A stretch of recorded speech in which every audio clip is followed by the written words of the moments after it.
भजन में मन नहीं लगता। ये बहुत लोगों की समस्या है, भजन में मन नहीं लगता। अब आप विचार करिए, भजन में मन क्यों नहीं लगता?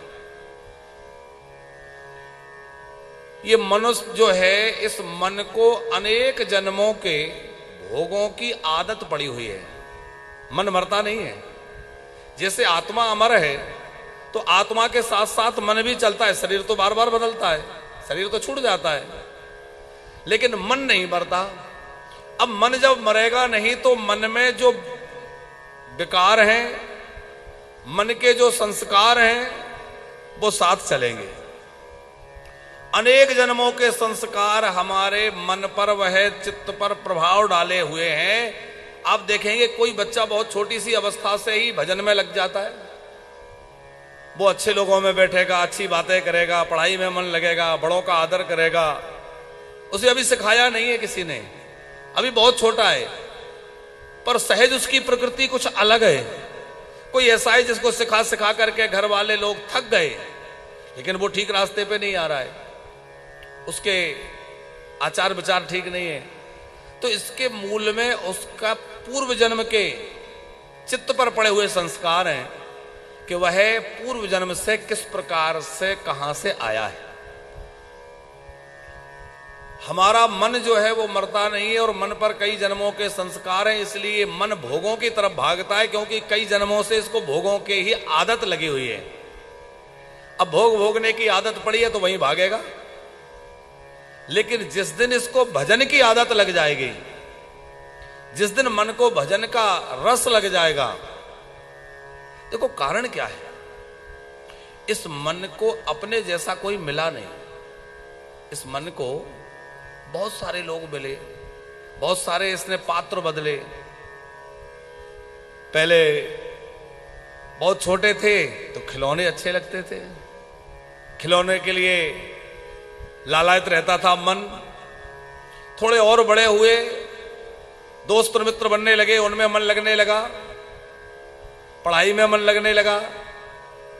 फिर और बड़े हुए तो और बड़ी दोस्तियारी हो गई, फिर भागने कूदने में इधर उधर, फिर मन कहां कहां जाने लग गया। शादी विवाह हो गया, घर में पत्नी में मन लग गया, पैसे में, नौकरी में, बिजनेस में मन लगाया, बच्चों में मन लगाया, पर ये मन कहीं भी टिका नहीं, स्थिर नहीं हुआ। ये अपने पात्र बदलता गया समय के अनुसार। एक जगह से उब जाता है, फिर वो दूसरा कुछ अलग। क्यों? क्योंकि मन जो है, इसको अपने जैसा कोई नहीं मिला। जिस दिन इस मन को अपने जैसा अनुकूल कोई मिल जाएगा तो फिर ये मन इधर उधर नहीं भागेगा, फिर ये मन स्थिर हो जाएगा। अपने जैसा कौन, मन के जैसा कौन है? देखो, मन जो है वो चैतन्य है। संसार की सभी वस्तुएं जड़ कही गई हैं, क्योंकि परिणाम में ये सब मिट जाने वाली हैं, नष्ट हो जाने वाली हैं, इनकी कोई सत्ता नहीं है।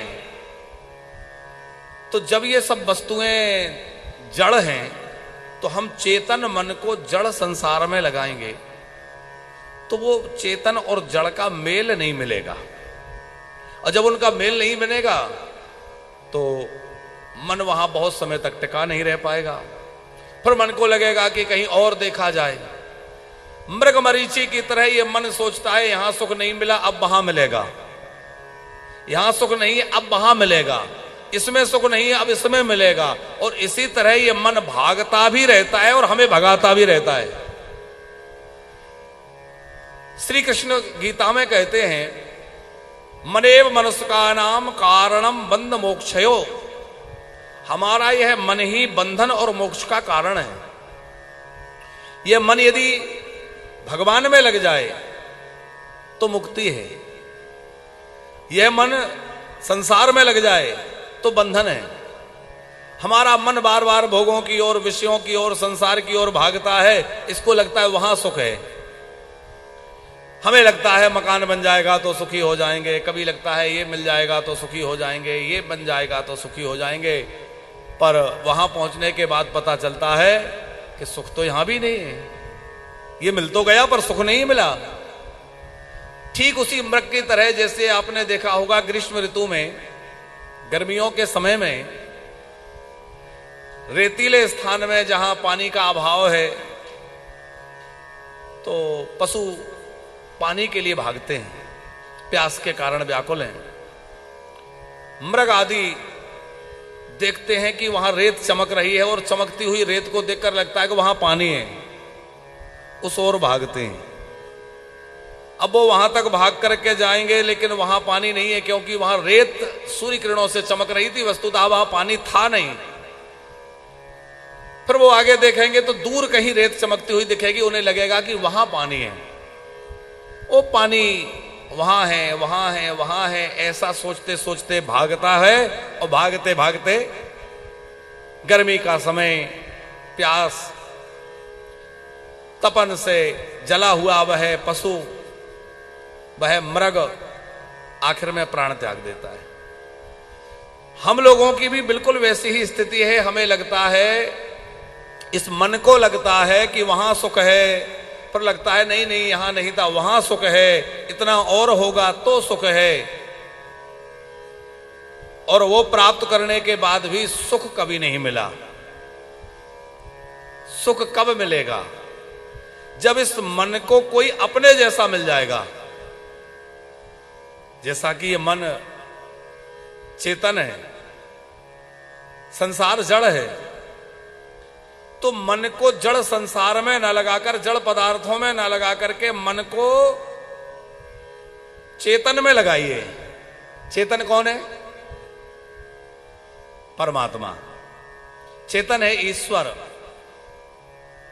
तो ईश्वर में जब मन लगेगा तो फिर मन स्थिर हो जाएगा, क्योंकि इसको अपने जैसा कोई मिल गया। और हम तो कहते भैया मन चंचल है, चंचला ही मनः कृष्णा, अर्जुन कह रहे हैं। और हमारे ठाकुर जी भी तो मुरली मनोहर चंचल है कि नहीं? हमारे कन्हैया भी चंचल हैं।